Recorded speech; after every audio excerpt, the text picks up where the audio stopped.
Allah hokka ɗum so molima Allah danda ɗum sa teddini mawɓe ɗum woni ko maale malal allahu subhanahu wa ta'ala o wi ene jeeya e tato malaɓe ɓe teddinowo ikramu dhi shaybati fil islami teddinowo neɗɗo joom danande alsila magal e kane dondiɗo alqur'ana kala jiɗɗo anduɓe ko giɗo Allah kala nananɗo yiɗi waliyaɓe Allah e moƴƴuɓe Allah on ko e maale moƴƴuɓe o jeeya nden noon en puɗɗorto yewtere nde hollude to bangal hebbinde ɓi Allah qur'ana annabi sallllahu alayhi wa sallam hiljini qur'ana hiljini julɗo yo hebbin duwaw oɗo e aduna Allah nanɗo kala ɗo gonɗa aɗa wonde Allah sa lelima e nder suudu ma an tan goto sa halde Allah ne heɗanima ko kalata ko so e bureau ma gonɗa sa halde Allah ne heɗanima so e mobile gonɗa so e guesa ma so e nder jawdi ma gonɗa so e nder galle ma so boowal kala ɗo mbawɗa wonde aɗa Allah ne heɗima sa kala ko mbaɗɗa aɗa windane sa noddi Allah so tawi aɗa timmini sarɗiyeji ɗi labde ɓernde e ɗiggande jinnaɓe muɗum kala moƴƴo nananɗo Allah nanane yummum e bammum on woni ɓiɗɗo maleteɗo saabi annabi ne holli meɗen o wi ɓiɗɗo mo jaɓanani yummum e bammum kala ko wela yo wat o natata galle yurmede Allah o gorko goto ari annabi sallllahu alayhi wa sallam o namnimo hol duwaw no waɗa Allah wimo addu'a huwa al ibada sa nani duwaw ko ɗum woni dewal Allah rentade noon nafata e hoddiroji so ngari de kono duwaw noon yanfa'u mimma nazala wa ma lam yanzil duwaw de ne nafa bala o jippiɗo emo jippaki kala mone noddo Allah hayso bala woni aranno duwaw oni rutta mana ha joni bala duwaw e sadaka hono mun ala kala mo Allah wurti hewde duwaw heewi sadaka yurmade miskineɓe jomum malama annabijo hollo o wi bala ne wawi tellade ni ɗo tellotoɗo so hawre duwotoɗo one duwaw o jaɓɓomo bala e duwaw o keddo ene cippira hakkunde weeyo ngo gila ɗo ha darga daro bala o hayta yettade jomum laysa shay'un akramu allahi min ad-du'a hunde kala ala ko fote tedde Allah ha fote duwaw annabijo wi wata nonke la ta'jizu fi ad-du'a fa innahu lan yahlika ma'a ad-du'a wa hadd wata nonke duwade nduwoɗe kebbide duwawuji gande neɗɗo kala wonanta e duwaw halko neɗɗo balaw are makko tawa mo wirti juuɗo omo duwo ala ɗum waɗani abada walla balaw heeɓi neɗɗo sadaka ene jungo makko omo hokko e neɗɗo o yettinani ala ɗum waɗani abada ɗum woni ɗo Allah wi bakiru bi sadaqa fa innal bala'a la yatahattaha doƴe subhanallahi so gummima keñoɗe mbaɗe sadakaji ɗum woni ɗum ndeno ɗon e oɗon ñalawma bala'u yawtata duwaw sadaka mon o yetto moɗon sa sakkima subaka hankadi e oɗon ñalawma bala'u kala mone aranno so ari sakku duwaw ma o sakkoto bala'u o yettota koma kala mo ñagaki Allah tikkanan jomum ñagoɗe Allah fil leyli wan nahari wa sirri wal alaniya gorko goto ari annabi sallllahu alayhi wa sallam hadis o haali ɗum ko ibnu mas'ud gorko wi ya rasulallah allimni shay'an yanfa'uni llahu bihi nulaɗo Allah janginam hunde ken nafa mi naftoro ɗum e gurnamam aduna nulaɗo Allah wimo iqra ayatal kursiyu jangu ayatal kursiyu fa innahu yahfadu ngati sa jangi ayatal kursiyu o ayatal kursiyu renete rena ɓesguma rena galle ma rena hay galleji hoddiɓe ma ayatal kursiyu jamma sa jangi ɗum e galle ma sa jangi ɗum subaka e galle ma galle ana renima ɓesguma renima galle ma renima hoddiɓe maɗa ndenima sababu maɗa ano mo janguɗo ayatal kursiyu o kanko sallllahu alayhi wa sallam o wi wonde man qara'a fi awwali nahari kana fi amani man qara'ahu fi awwali nahari kana fi amani llah min ash-shaytani wa sultan kala janguɗo ayatal kursiyu e arwanne ñalawma jomun woni e nden ka Allah o renima e nde mana ha joni e torla lamɗo bonɗo kala janguɗo ayatal kursiyu 17 marra laabi 17 ba'da salati al-asr min yawm al-jum'a في موضع بعيد عن الأصوات وسأل الله حاجة قضيت بإذن الله تعالى كلا نقلو جنغدو جولدو جنغدو آية الكرسي لابي سبو جيدي شغل نو جولدي على سراني الجمعة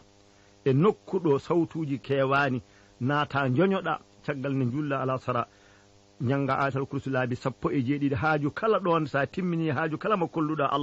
Allah enen notonoma kadi aɗo wawi kadi molorade Allah duwaw biyeteɗo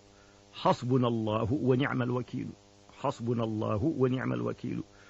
anduɓe kala ne kawri neɗɗo sa jangi oɗo aya qur'ana biyeteɗo hasbunallahu wa ni'mal makilu laabi temedde nayyi e capanɗe joyyi ɗum woni ko aman ko hoolare a hoolima e guyka a hoolima e jangu a hoolima e dennagal bala uji kala pewje bonɗe pewjanaɗe caggal ma jomum en keɓatama kala kaɓɓanɗoma kala dabruɗoma kala pewjanɗoma peeje bonɗe caggal sa doro oɗo duwaw almana ha joni Allah renete a wawan añɓe ma a yiyata hunde kala ko torluma e gurdam maɗa simore ene alqur'ana nde wiyete ko suratul maida ko simore e cimoje alqur'ana anduɓe ene kolli kala sa windi nde ɗo simore a waɗinde e ɗeri a windinde e ɗereji laaɓɗi a waɗi ɗum e nder galle ma oɗon galle gujjo natatamo so naatine wawa wujjude wawa nadde ni simore nde sa windi nde ɗereji daneji lawol gotol nde windete noon kala kaɗa waɗa ñagude Allah waɗɗum e sunde saabi ɗum wiyete ko gundo ko sirru bindowo o ya taw ko nder suudu woni e woni windata nde hay goto wata yimo o windamma ha labta so gayni sa mofti ɗum e nder galle ma mbaɗa e butel gubba e hakkude galle maɗo o gujjo natatamo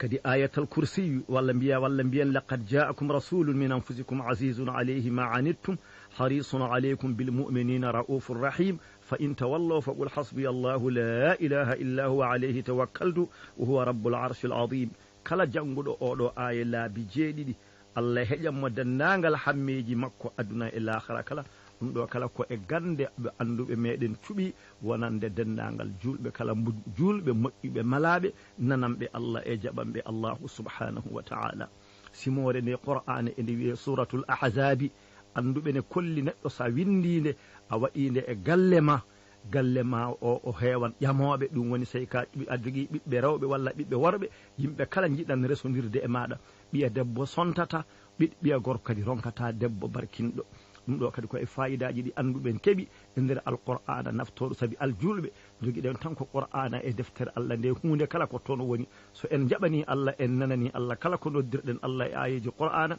eɗen mbawi naftorade ɗum simore wiitede suratu yasin nde sa kala haaju mo joguiɗa e haajuji ma aduna sa jangguinde laabi capanɗe nayyi e go'o walla a jangganama haaju kala mo mbaɗirɗa ɗum haaju o kala no towiri kala no tiɗiri a heɓan so tawi limanagal ene tabiti e ɓernde ma aɗa gonɗini ko haala ko simore wonde ene alqur'ana ene wiye suratu zumar anduɓe ne kolli kala binduɗe nde waɗinde mana ha joni jogitinde e jungo muɗum e moƴƴere ha yimɓe kala kalano moƴƴere makko ayibbaji makko Allah suran ayibbaji makko kala ɗo woni eywa hankadi yimɓe kala tan ko moƴƴere makko kala jiiɗo mo waɗani e mo waɗnani kala yahana ene barkinomo kala jiiɗo mo ko haala moƴƴere makko haalata kala nanɗo inne makko haalata ko moƴƴere makko ɗum ɗo kadi ko hunde neɗɗo dino wawi naftorade e kabaru gurdam muɗum aduna simore wonde ane alqur'an en wiye suratu duhan anduɓe ne kolli kala binduɗo jogitinde o hoolima kala bonande lamɗo laamu e kane kadi laamu kala pottorla heɓatamo kala ɗo yeehi kadi o wonan neɗɗo kulaɗo teddinaɗo kala jiiɗo yeeso makko ewa ñippan guite muɗum o hulete o herse kanko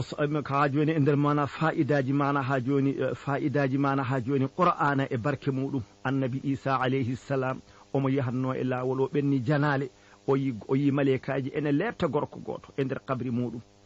o hulino o ɓenni o yeehi haaju makko nde o ruttoto nde o tawi on gorko goto lebteteneɗo o malekaji ene jogui omboɗe annoraji hankkadi ene mbifoma mana enen waɗa omo heeɓi moƴƴere kala o iwe niɓɓere o naate annore hankkadi o heeɓi jaam kanko annabi isa o hawa ɗum o wi oɗo gorko mi wirtimomo joni omo lebtire nani joni mi artimi tawi omo nder oɗo nema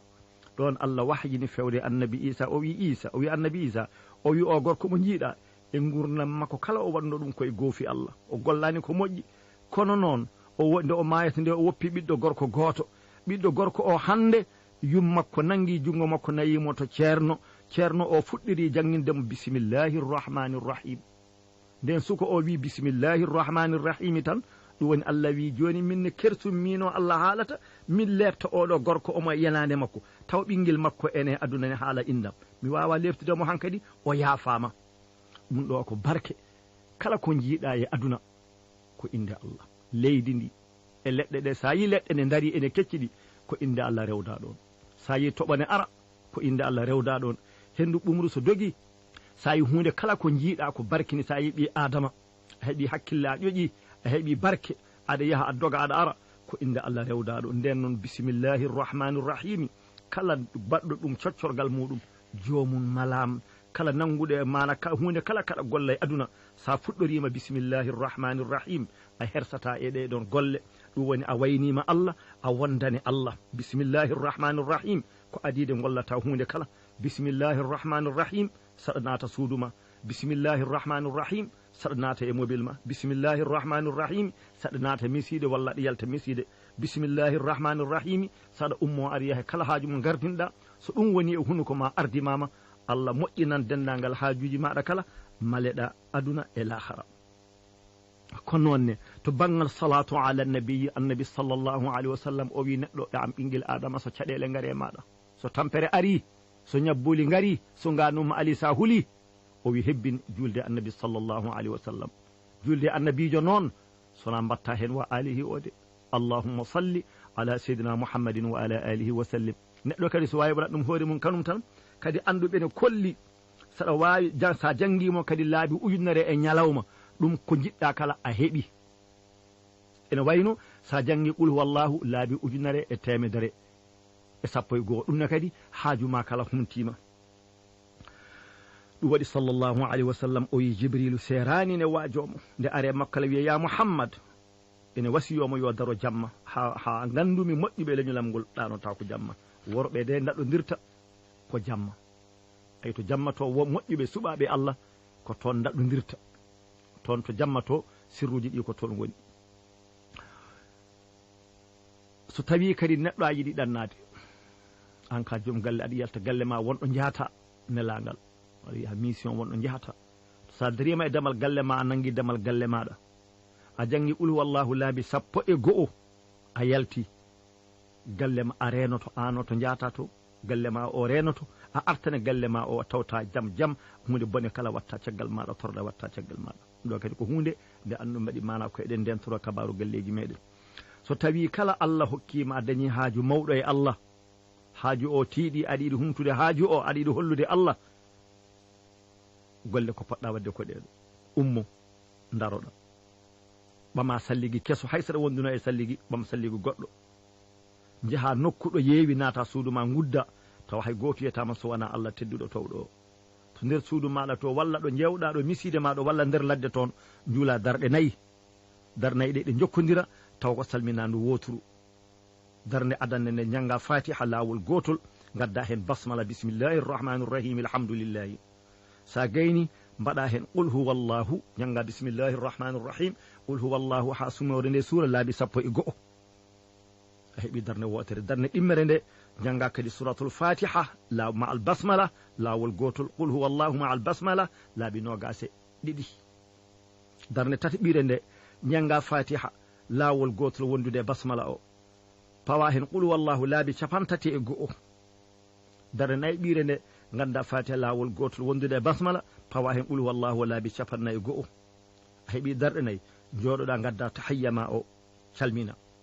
sa salmini wata ummode ɗone ɗon dokka jangga qul huwallahu laabi capanɗe joyyi mbiya allahumma salli ala sayidina muhammadin wa ala alihi wa sallim